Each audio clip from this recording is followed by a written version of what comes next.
La ville de Cailleux est construite sur une hauteur face à la mer.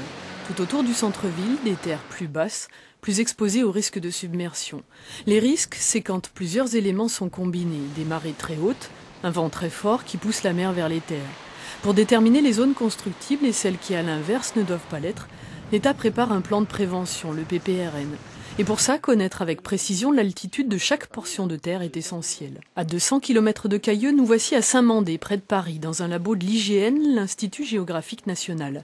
Ici, des opérateurs analysent les données collectées par la mesure LIDAR, recueillies par un petit avion qui survole le littoral. C'est un télémètre, c'est-à-dire que c'est une impulsion laser qui descend au sol, qui est réfléchie par le sol et qui revient à l'avion. Donc ça, c'est comme ça qu'on mesure l'altitude.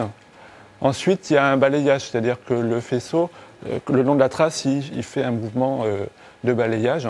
Et donc, c'est pour ça qu'on obtient des millions de points en passant une fois avec l'avion. On obtient alors un nuage de points qui dessine le terrain avec une extrême précision.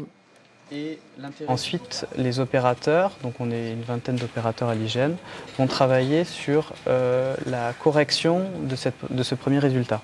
Donc en fait, bien vérifier qu'il n'y ait pas des hauts de végétation, des hauts de bâtiments qui soient considérés comme du sol, ce qui fausserait le produit final.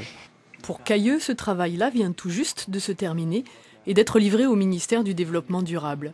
Auparavant, les modèles numériques de terrain étaient moins précis et donc contestés. Aujourd'hui, on travaille avec une précision de 10 à 20 cm en altimétrie. La technique qu'on utilisait jusqu'à maintenant était de travailler à partir de photographies aériennes qui donnaient une précision de 50 cm à 1 mètre, 1 mètre 50 au maximum dans le meilleur des cas. Ça, c'était la première technique. Quand on voulait avoir des données très très précises, il fallait parcourir le terrain avec des espèces de niveaux à bulles, donc qui permettent de faire des déterminations de manière très très lente, très très laborieuse, et donc on ne le faisait que sur des itinéraires particuliers.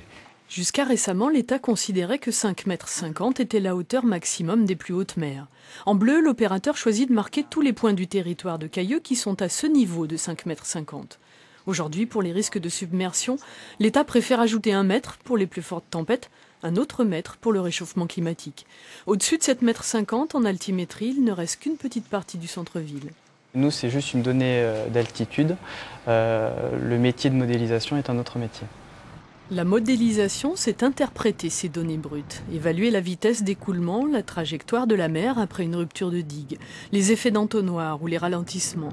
Une autre donnée essentielle pour évaluer les risques de submersion sur le terrain, ce sont aussi les ouvrages de protection, les digues, les épis, leur niveau d'entretien, leur solidité ou leur éventuelle vulnérabilité aux coups de force de la mer.